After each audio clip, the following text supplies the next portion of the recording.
Assalamualaikum warahmatullahi wabarakatuh. Selamat malam kepada Ibu Dr. Haji Inarayu Purnamaningsih selaku dosen MK Anatomi dan teman-teman sekalian saya banggakan. Puji syukur kehadirat Allah Subhanahu wa taala yang telah memberikan nikmat sehat yang begitu luar biasa untuk kita semua, dan tidak lupa salawat serta salam kepada Nabi besar Muhammad SAW. Sebelumnya izin memperkenalkan diri. Nama bekas Kurnia dari kelas 1B dengan NPM 2110631070058. Di sini saya akan memenuhi tugas MK Anatomi dan di sini saya akan memaparkan materi-materinya. Yang pertama, sistem pernapasan. Sistem pernapasan adalah sekumpulan jaringan organ yang membantu tubuh bernapas.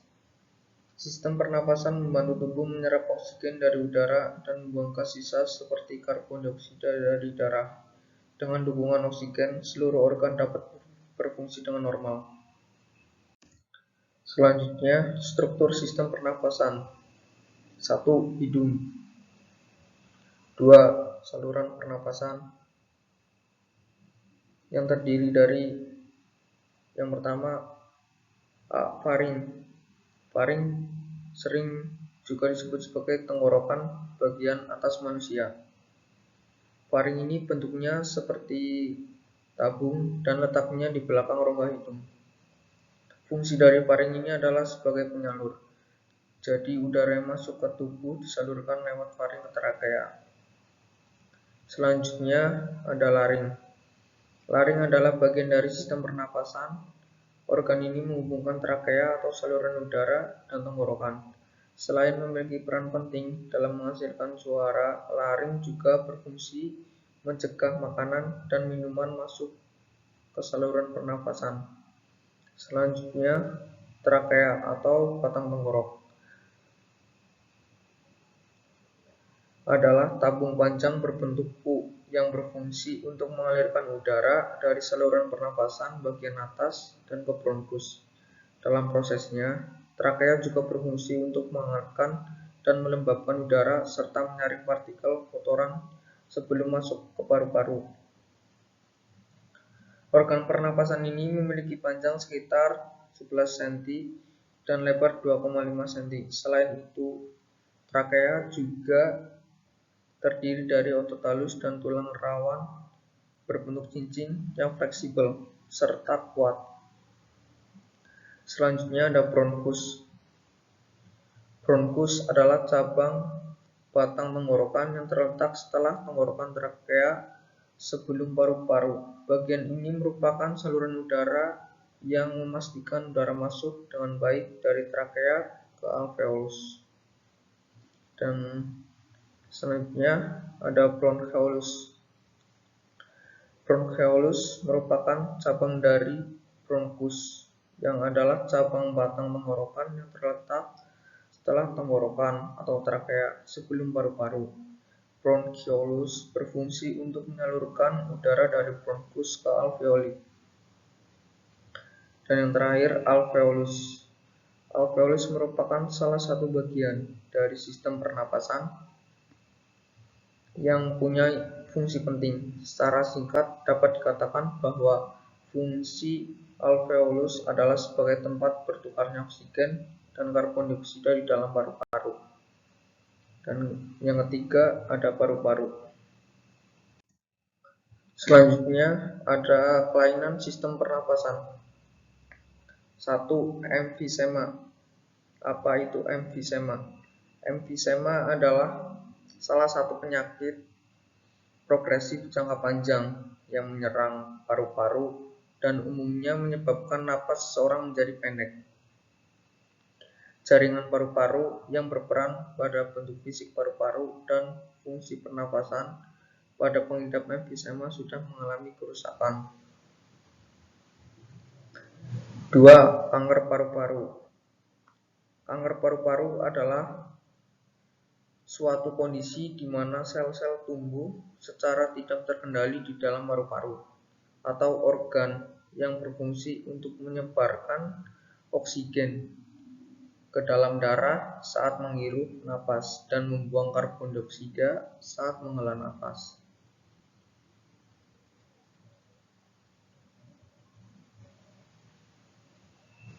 Empat, asma. Asma adalah suatu kelainan berupa peradangan kronik saluran napas yang menyebabkan penyempitan saluran napas atau hiperaktivitas bronkus, sehingga menyebabkan gejala episodik berulang berupa meni, sesak napas, dada terasa berat, dan batuk, terutama pada malam atau dini hari. Yang kelima, ada laringitis.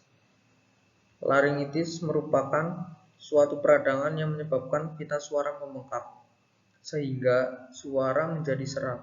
Pita suara adalah suatu lipatan membran mukosa pada laring.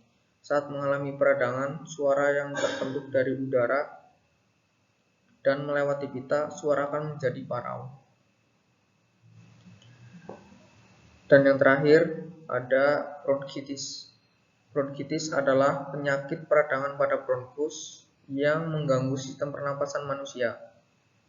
Bronkitis akan muncul dan menjadi berbahaya jika Anda merupakan seorang perokok. Lebih lanjut. Nah, di sini saya akan menjelaskan sistem peredaran darah. Apa itu sistem peredaran darah? Sistem peredaran darah atau yang biasa disebut sistem sirkulasi adalah suatu sistem organ yang berfungsi memindahkan zat dan nutrisi ke dan dari sel. Sistem ini juga membantu stabilisasi suhu dan pH tubuh atau bagian dari homeostasis. Selanjutnya ada fungsi sistem peredaran darah. Fungsi sistem peredaran darah, mengutip dari Johns Hopkins Medicine, sistem peredaran darah atau sistem kardiovaskular adalah sistem organ yang terdiri dari jantung, komponen darah, dan pembuluh untuk mengedarkan zat, hormon, getah bening, dan nutrisi lainnya ke dan dari seluruh sel dan jaringan tubuh. Darah dipompa keluar oleh jantung untuk kemudian dialirkan ke seluruh tubuh melewati pembuluh arteri. Setelah itu, darah dari seluruh organ tubuh akan mengalir kembali ke jantung melalui pembuluh darah vena. Selain mengantarkan darah, oksigen, dan nutrisi, berikut adalah beberapa peran atau fungsi sistem peredaran darah lainnya, yaitu mengeluarkan zat-zat sisa metabolisme berupa karbon dioksida lewat paru-paru, melawan berbagai infeksi sehingga mencegah penyakit, membawa hormon penting ke seluruh tubuh, mengatur kadar pH dan suhu inti tubuh tetap stabil, memelihara fungsi berbagai sistem organ dalam tubuh, membantu proses pemulihan luka atau cedera. Selanjutnya ada struktur sistem peredaran darah. 1. Jantung. Apa itu jantung?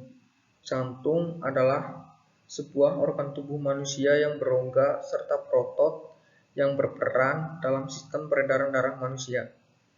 Jantung mengendalikan seluruh kegiatan peredaran darah dengan melibatkan pembuluh darah sebagai salurannya.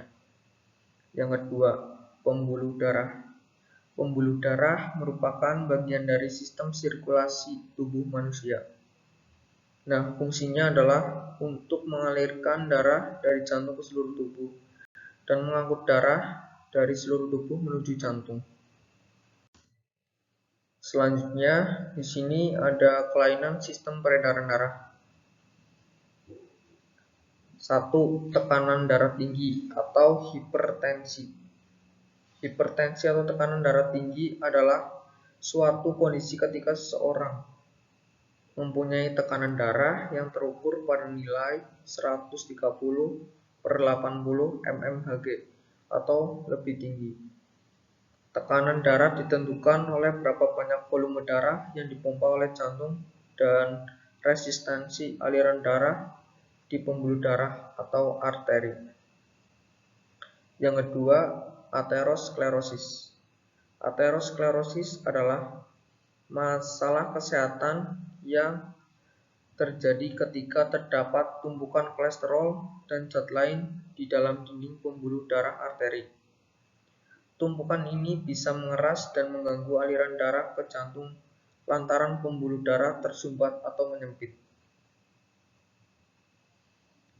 Yang ketiga, serangan jantung. Serangan jantung adalah kondisi medis yang gawat ketika pasokan darah ke jantung mendadak terhenti. Istilah medis untuk gagal jantung adalah infark miokard. Kurangnya aliran darah ke jantung bisa menyebabkan kerusakan serius pada otot jantung. 4. Trombosis vena dalam. 5. Iskemia. Iskemia adalah suatu keadaan kurangnya aliran darah ke organ tubuh tertentu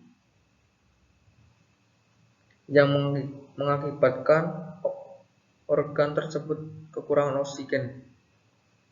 Iskemia menyebabkan terjadinya definisi nutrisi dan oksigen pada jaringan atau organ tubuh yang sangat diperlukan untuk membantu proses metabolisme sel. Yang terakhir, stroke. Stroke adalah kondisi yang terjadi ketika pasokan darah ke otak terganggu atau berkurang akibat penyumbatan atau stroke iskemik atau pecahnya pembuluh darah atau stroke hemoragik. Tanpa darah, otak tidak akan mendapatkan asupan oksigen dan nutrisi, sehingga sel-sel pada sebagian area otak akan mati.